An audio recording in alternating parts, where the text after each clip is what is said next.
Hi everyone, welcome back again to my channel. After Microsoft Flight Simulator 2020, we are back at DCS, Digital Combat Simulators. Now it's a long due video. I would like to try every jet fighter in DCS.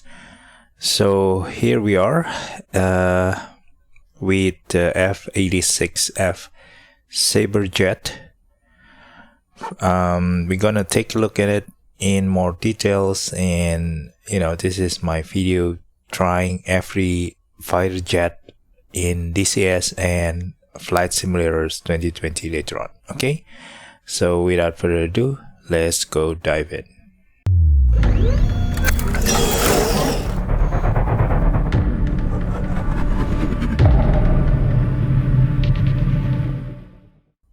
Okay, now we are in the tarmac of Mariana Islands, and there's an FB. And hi everyone, we are at Mariana Islands, and this is F-86F Sabre Block 35. It is produced by North American Aviations, I think early on in 1940, late 1940, before 1950. Actually, it was involved in several operational war, which is actually Korean War, especially fighting the MiG-15, and then also Indo-Pakistani, I think during the Pakistani and Indian Air Force kind of conflict.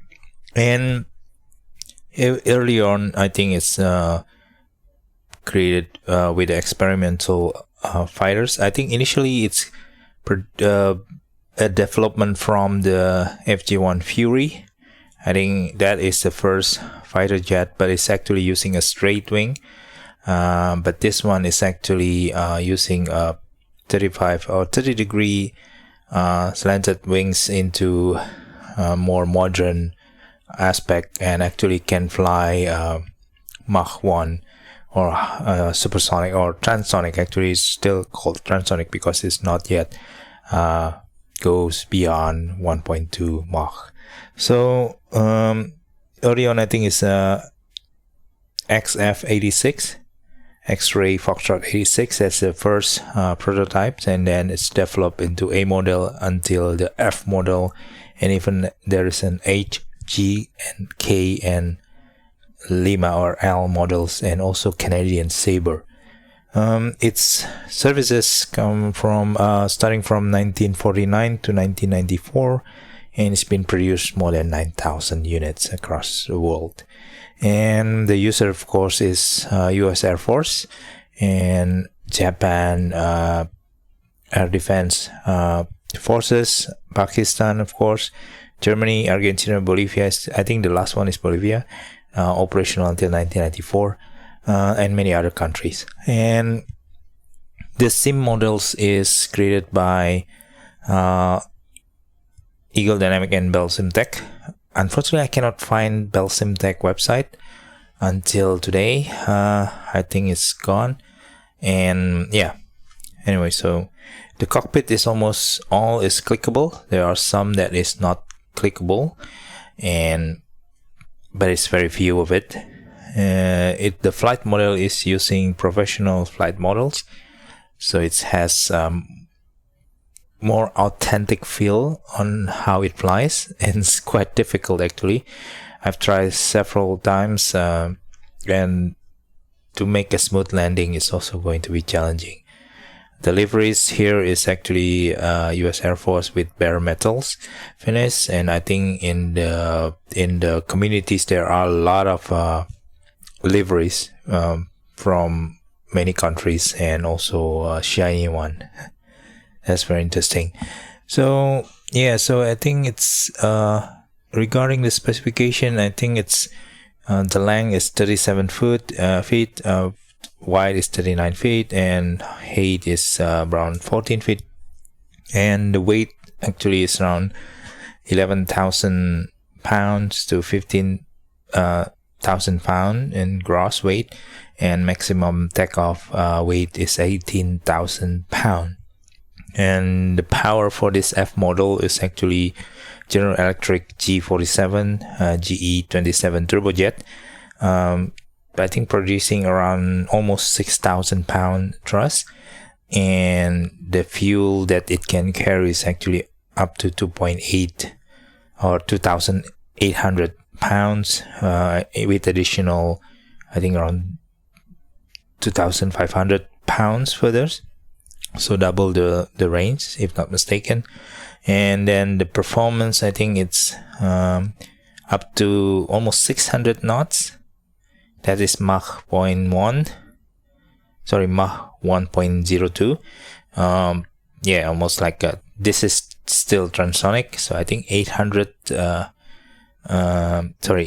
0.8 to 1.2 is still called transonic. Beyond 1.2, I think it's called supersonic, if not mistaken. And then the stall speed, I think it's around 100 knots. So I think I'm using knots because the meters or the avionics is using knots when it's measuring the speed. The range, I think, around almost like 869 nautical mile to 1,325 nautical mile with the tanks. The combat range, I think combat range, I think is going to be almost half of it, because you're gonna use afterburners and everything, or maximum thrust. No afterburner here, I think. And you're gonna use maximum thrust. I think maximum ceiling here is 49,000 feet, so it's quite high for this kind of early jet aircraft. So the armament is also six of them, which is, if you can see here in the nose, there's 6 of them. 12.7 millimeters M3 Browning machine gun, and I think it can be paired like 2 in the top shooting, and then in the middle and the lower one. So it's kind of like being able to shoot, or all of them, of course, is going to be spending all the rounds quickly. I think around 1,800 rounds able to be carried by this Sabre. The other one is rocket, definitely. I think the most common rocket at the time is definitely for like ground support, like True Matra with 18 SNAB 68mm rocket pod, and of course the bombs up to 5,300 pound.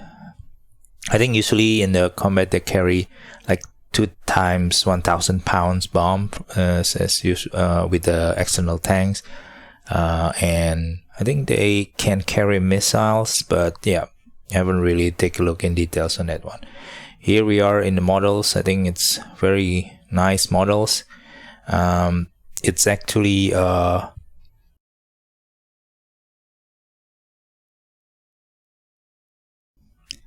okay, let's take a look into the external part of the Sabre. So it has a speed brake in the rear of the fuselage.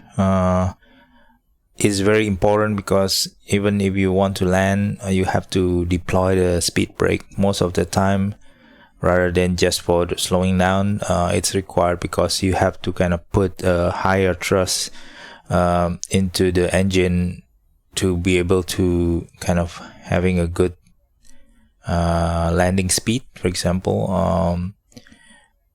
And it has a flaps, of course. It can be deployed, and it's actually using an all tail movement rather than the kind of back then was a small part of the tail wing is actually like acting as like a aileron, but this version starting with the F-86 Sabre, I think they use all tail movement, so it's actually having more superior control or handling during high speed maneuver compared to MiG, for example, especially on the Mach high, let's say close to Mach 1, for example. Yeah, I haven't really, this is a clean configuration. I didn't put any external tanks. and the bombs and the rockets. Of course, we're gonna do some cold startup and just flying around the islands, and then we're gonna trying to land back into Andersen Air Force Base in Marianas. So the leg, the wheel, I think the leg is not so strong. If you kind of hit too hard on the landing, it will break, and usually it cannot be retracted back into the landing gear bay, especially the front wheel or the front leg. That is what I've experienced in my first try with this aircraft. It's quite a particular landing, like the speed. We're gonna talk about it later on. Okay, so that is F-86F Sabre Jet. From the externals, let's take a look inside.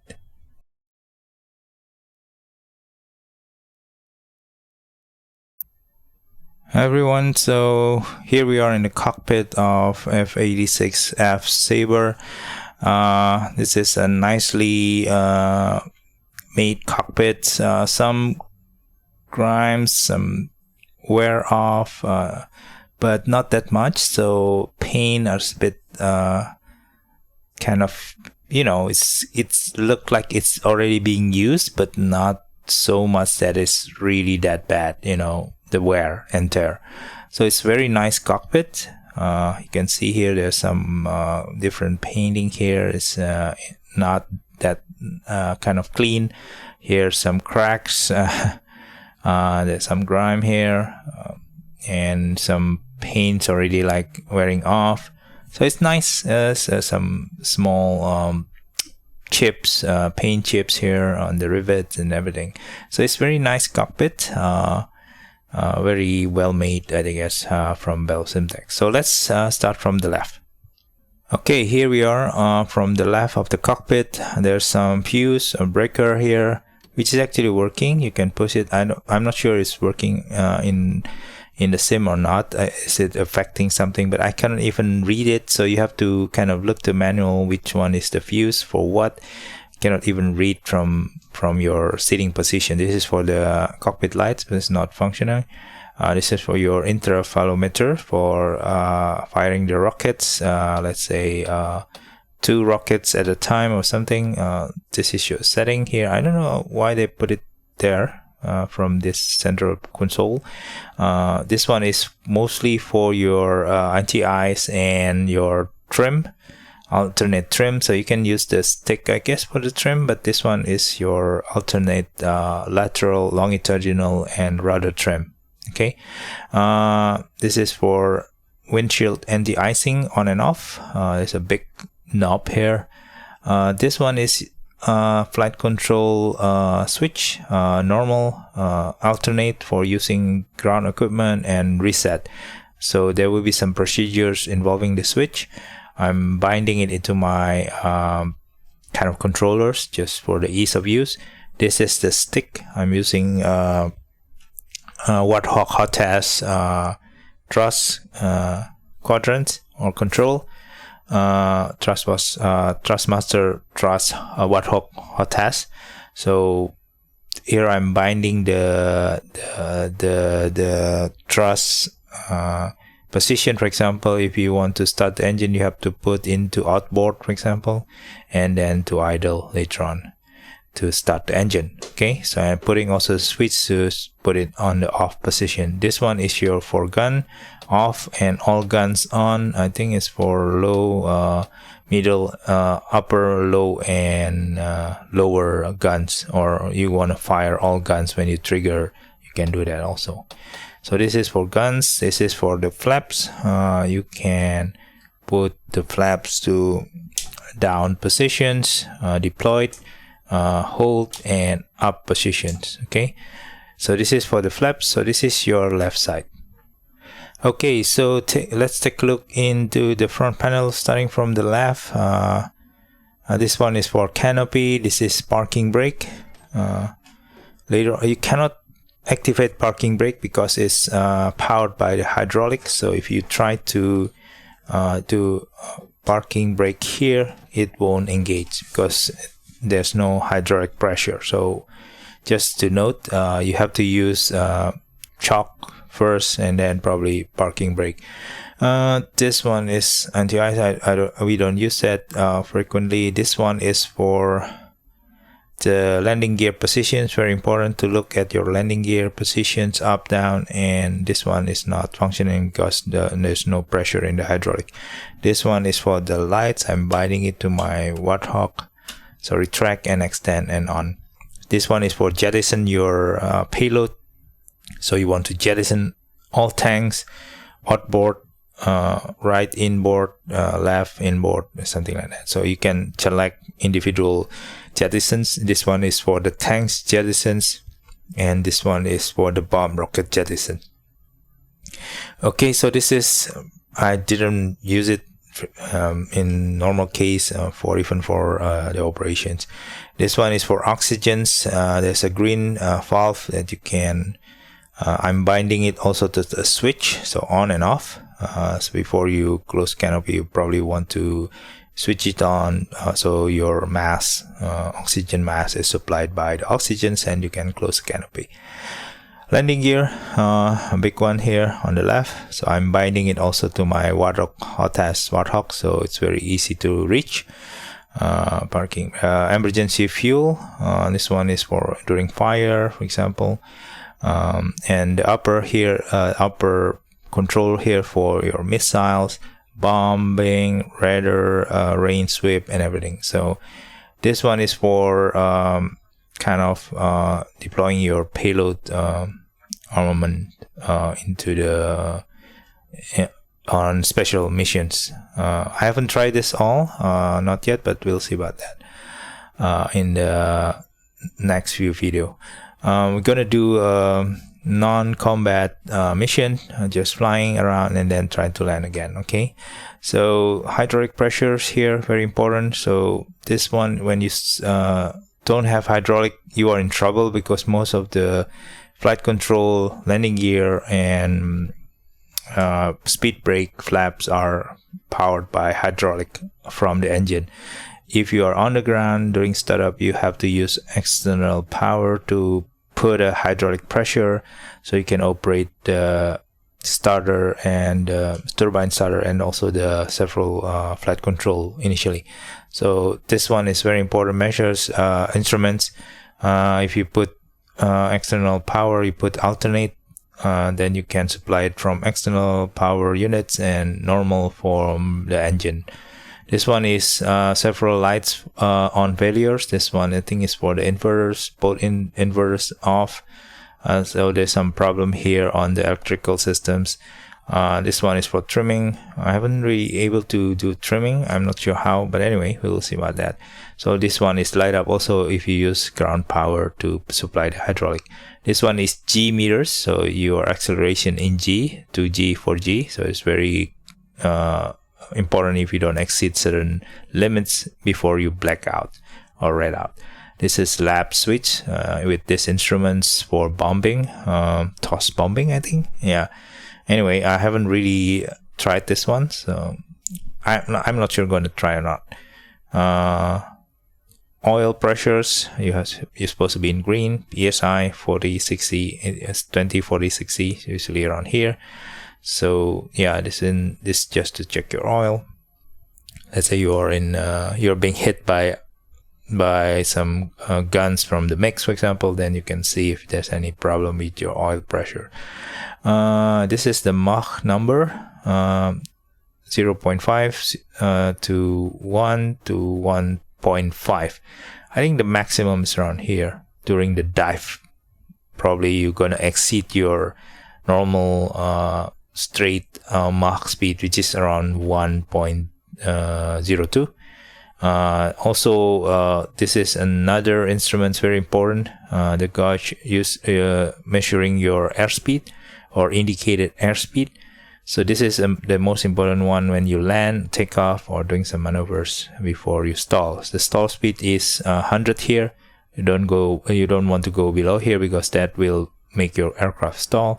The yellow one is your maximum or maximum knot speed to safely deploy landing gear, and flaps. So if you want to deploy flaps and landing gear, don't exceed the yellow line. So this one is the indicators. Okay,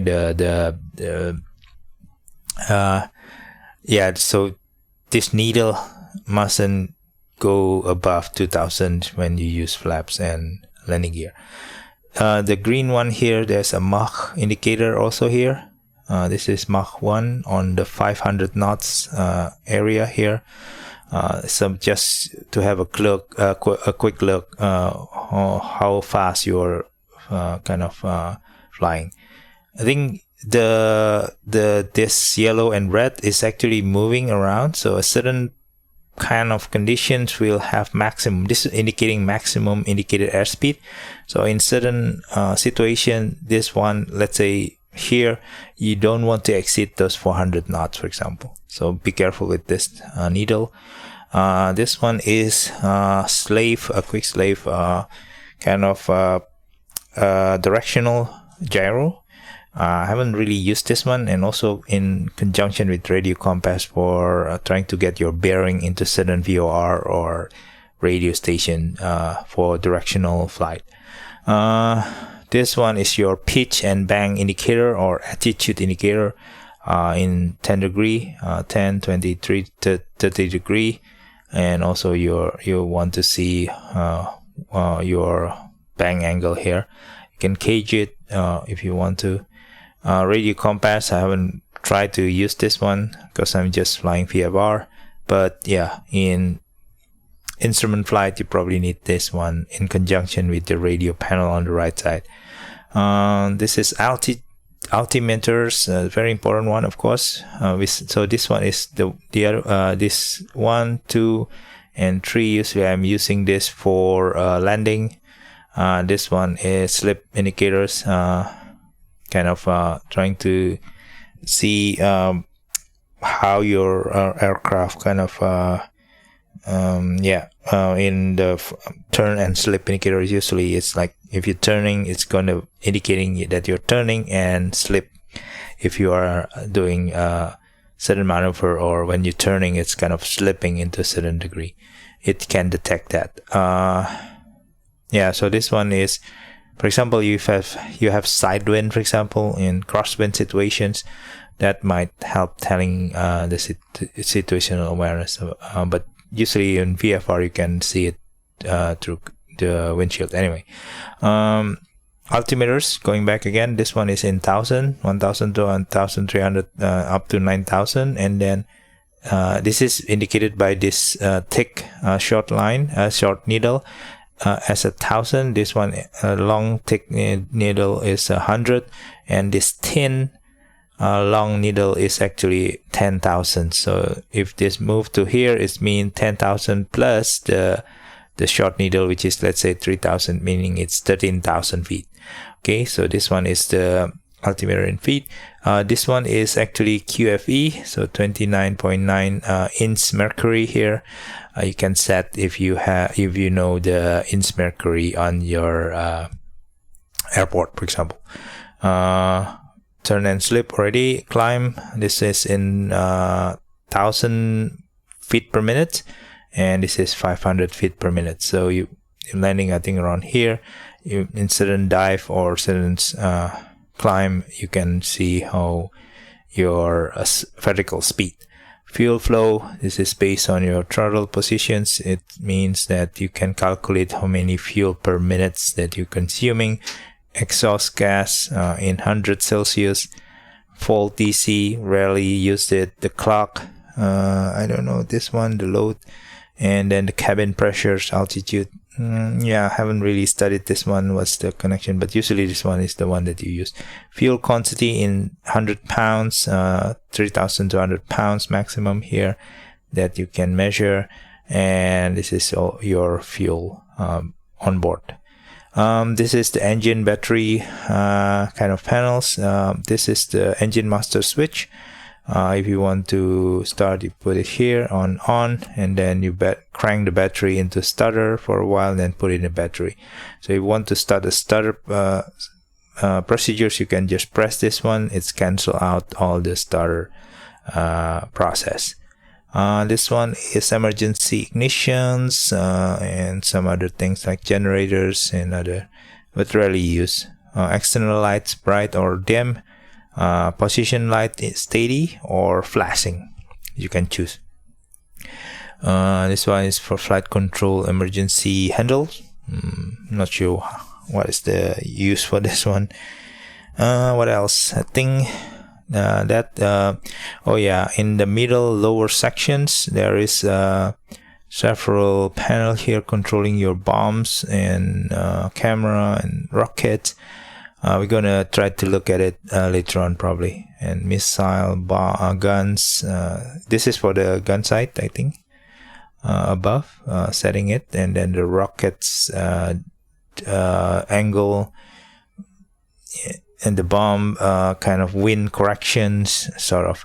So we're gonna take a look later on when we try to use it for bombing and rockets shooting. Okay, so this is the right panels. Here is the, I don't think it's the test block, so it's just kind of modeled here. And this one is for directional radio panel, so you want to track VOR or stations or some beacon, for example. You know the frequency, you can try to tune to that frequency, and then you can look in the radio on the front left panels. If it's also, this signals will show the top strength or the topmost strong signal, that is you are already into that radio station, for example. So you can find the directional radio beacon or VOR stations with this panel. Yeah, there's some volumes. Usually you want to hear the Morse code or the voice, for example. You can choose here, if not mistaken. This is your UHF frequency, radio frequency. So you put into transmit and receive, or transmit and receive plus the guard frequency. I think or the zero channel frequency. Usually you put it 1 just for normal kind of communications with DCS, ATC, for example. Or you can put your wingman into second channel video, sort of, and so on and so on. This is a volume.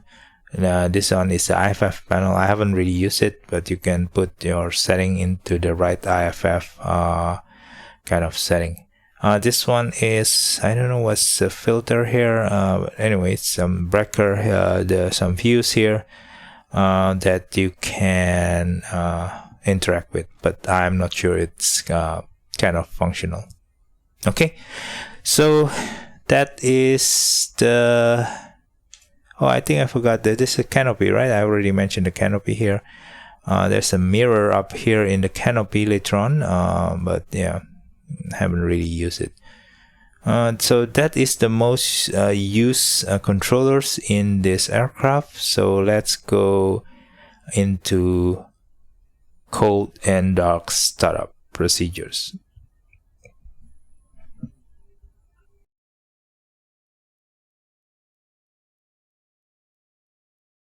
We are already in the cockpit and ready to start the engines. So because it doesn't have any APU or auxiliary power units to start up it on its own, so it needs external unit or ground equipment to give us air pressures and electrical to start up the engine. Okay, let's get the ground equipment.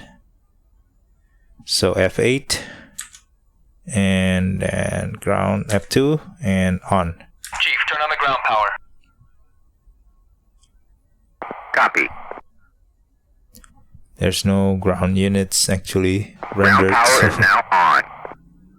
Okay, so let's do flight controls into here. Let me click here into alternate on.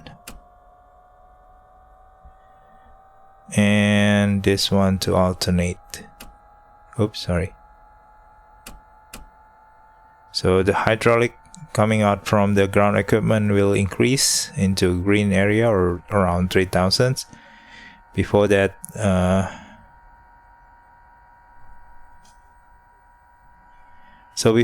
we're gonna switch the radio now, either to transmit receive TR here or TRG, so it's okay. Then you can request permission from ATC. Let's say F1 Anderson Air Force Base, request startup. In field 1-1, request startup. In field 1-1, cleared for startup. Okay, we are clear for startup. So now the hydraulic pressure is already around 3000. We can already start by master engine to on, and then we push the battery to starters for a while and put into battery up here.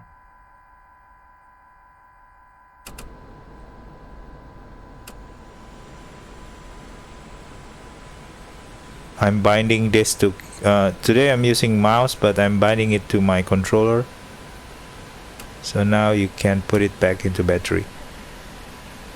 So here you can see the percent of the engine is already increased to 3%, above 3%. So you can put your lever actually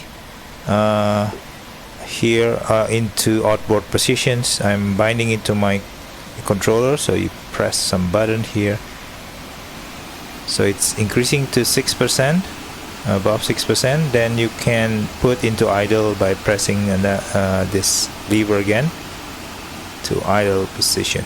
So you first bind that controller first before you start the engine, so it can make your life easier. So once the engine reaches around 30% on idles, I think you are okay. So here you can monitor here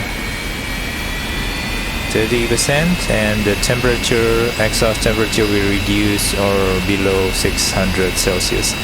So this is stable engine conditions on startup, and several things you can do. You reset the flight control switch here. Oops, sorry. So the lights is out and put into normal back. So that's being reset, and this one put into normal. So the hydraulic now supplied by the engine. So after this you can actually do several things because it's quite noisy. So you put the valve here into open oxygen valve, so you can already use your oxygen mask, and you switch your canopy here to close.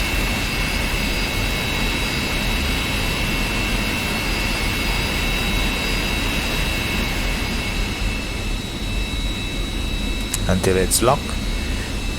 Okay, and that's it, and that's you are already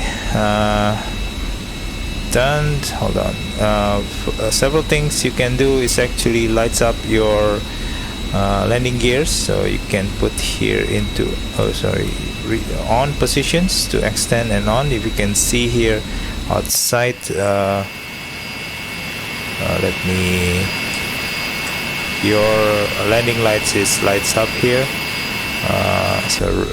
kind of ready to roll. Okay, what else? That's it. Okay, radio done. Okay, so that is how you start up the F-86 Sabre Jet. Okay, you can use this mirror or not, but I'm just flipping it out just to save the FPS. Okay, so we are ready to taxi right now. Let's taxi to the runway before we take off. I think we have to taxi to runway 06 if I'm not mistaken. Let's see. Request taxi to F1. In field 1-1, request taxi to runway.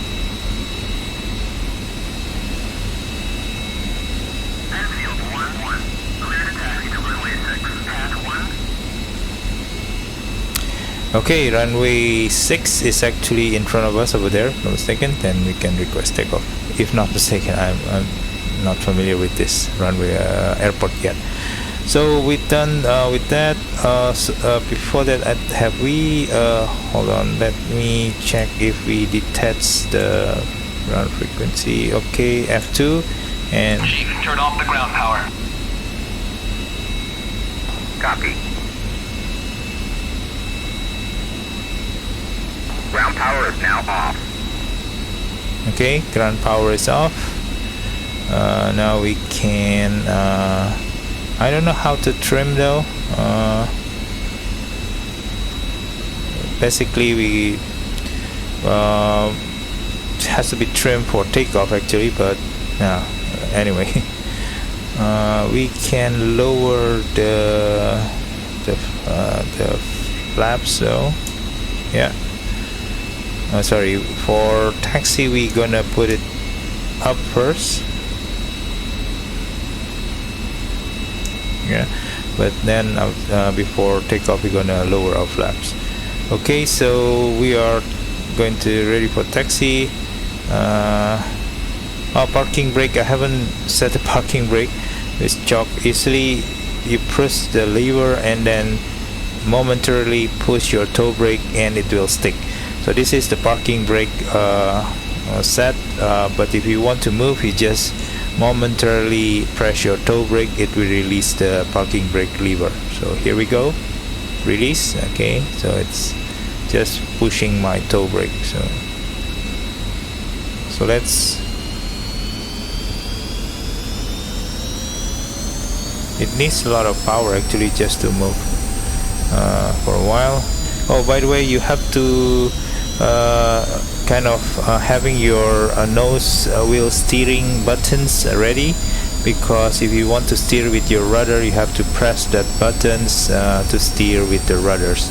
If not, it will not react into your rudder input, so it's kind of like your rudder only control. So if you want to put into a steering wheel you have to press some buttons. So I'm putting into my PKB joystick one of the buttons, just acting as a nose wheel steering button. Okay, so we line up here into taxi into runway 6, I think on our left.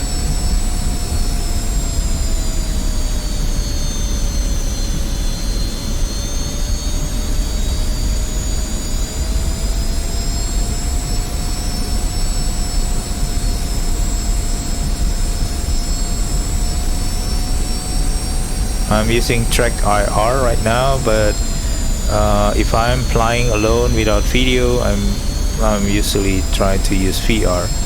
Now the problem with VR, I think for recording is not that good. I can set my VR mirror though, but yeah, it's just very difficult to record, I guess. Anyway, we'll try later on recording VR sessions, but here I'm using track IR. It's a bit going up hill on this taxiway, so you need more thrust. Runway 06, well, yeah, 606, right? Okay, you can put here and let's contact ATC on request takeoff. In field 1-1, request takeoff.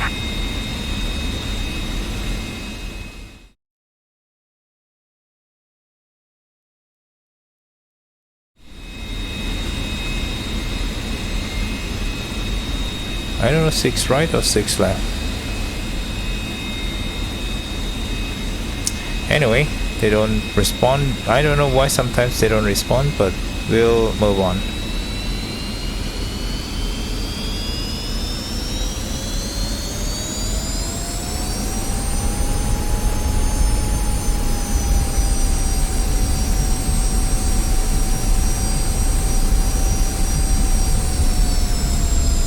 This Mariana Anderson Air Force Base was really cool, very detailed, and the Mariana Island also is very detailed. I think if you used to fly a FS 2020. Okay, got clearance already. I think it's quite odd radio right now because we need to enter the runway first before got clearance.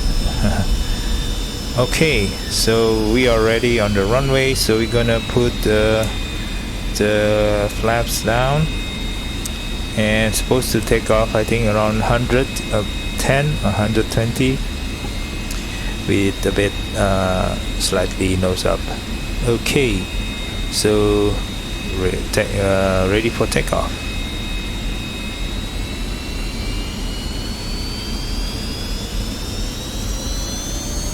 Pulling up the engine first.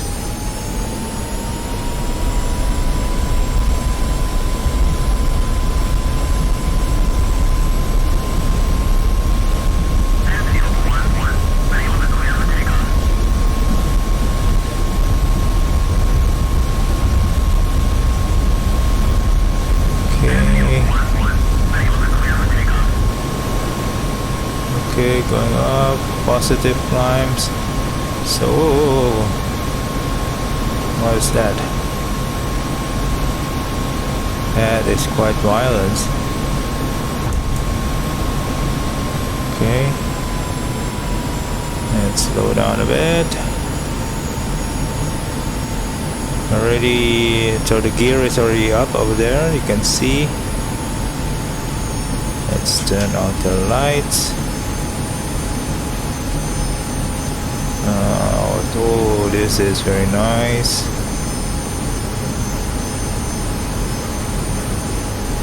And some water masking over there.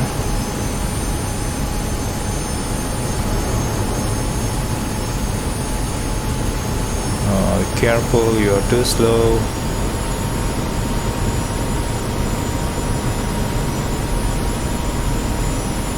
Did I have a...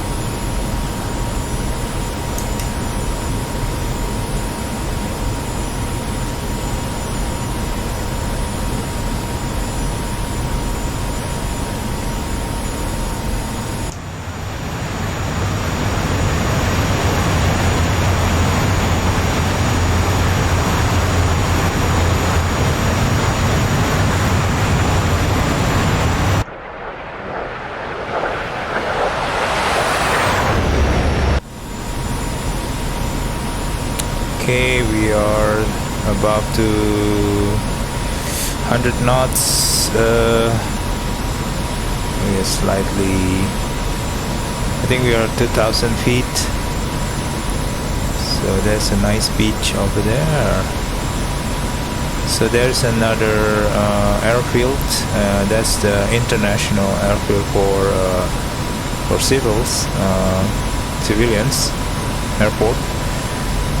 The one that we just departed is from Anderson Air Force Base. That is for military Air Force Base. So we are not trying to fly high, just trying to get to the international airfield, and we are going to fly back into Anderson to land. So here is Mariana Island.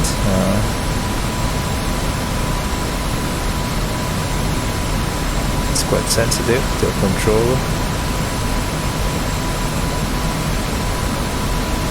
So that is, I forgot the airport names though, but that's the civilian airport over there.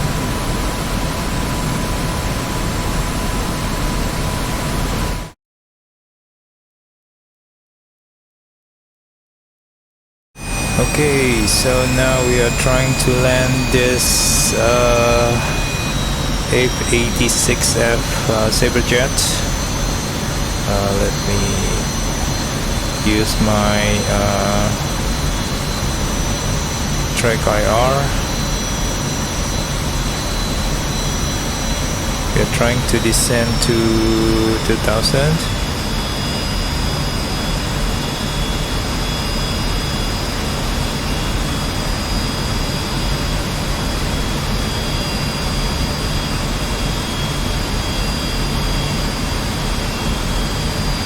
So we try to use gun off. What else?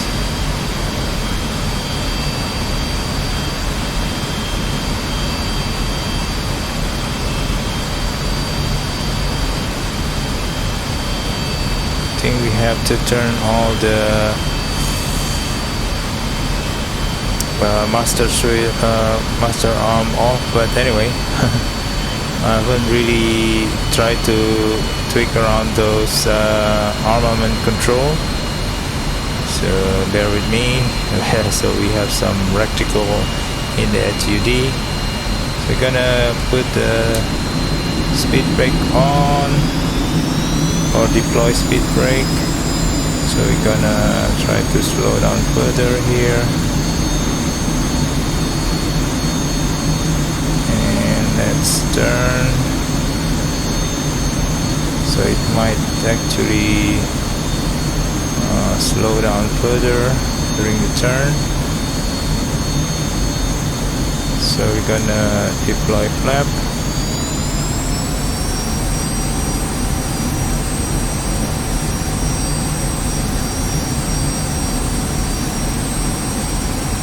And landing gear.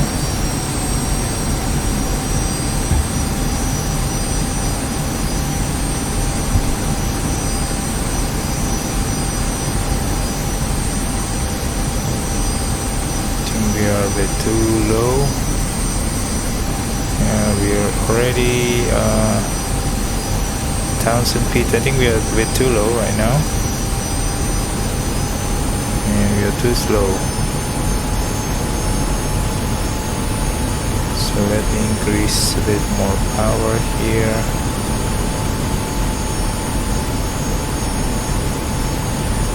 There's some marker over there, the patch of land that I'm using it for my kind of indicators where I need to turn. So anyway, let me I'm below 140 right now knots, so it's kind of a bit too low. I haven't really got my ATC clearance though. Infield 1-1, inbound. Airfield 1-1, flying heading 231, 47, QFE 29.35, runway 06, departed altitude. Infield 1-1, request landing.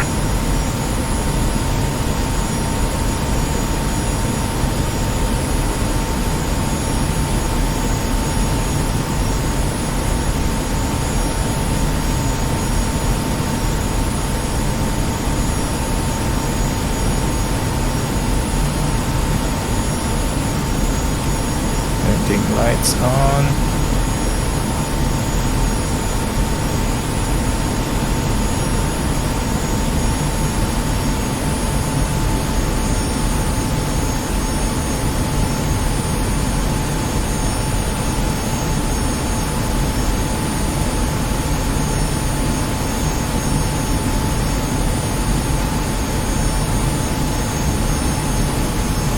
Airfield 1-1, check landing gear, runway 06. Landing gear down.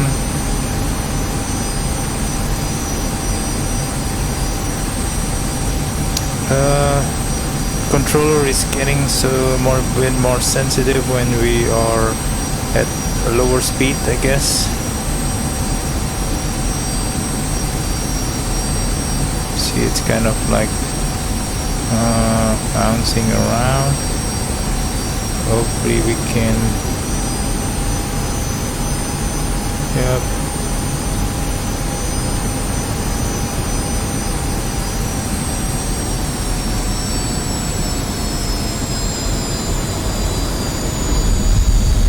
Okay.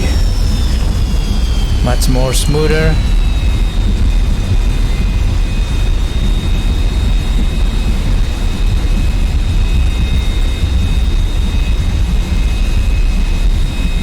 I might exit the exit.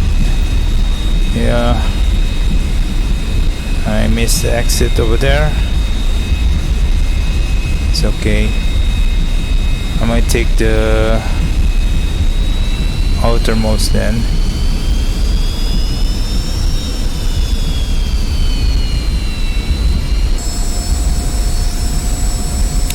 Okay, let's park this bird somewhere on that. This one a different one than we depart, of course, but this is a larger area anyway, so we can try to park on the right side of the taxiway. Yeah, I think this is the parking lot. Supposed to okay, let's turn.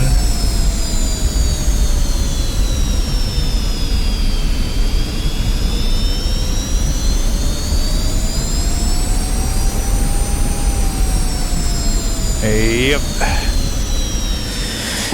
not so line up, but should be okay. Let's put the parking brake on. Yeah, let's open up the canopy and then put the engine off.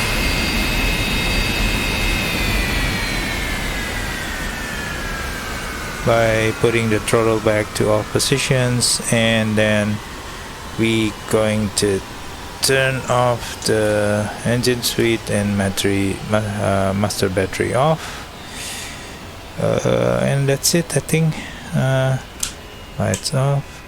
It's okay, and that's it, guys. And we safely land and park at Anderson Air Force Base with F-86F Sabre Jet.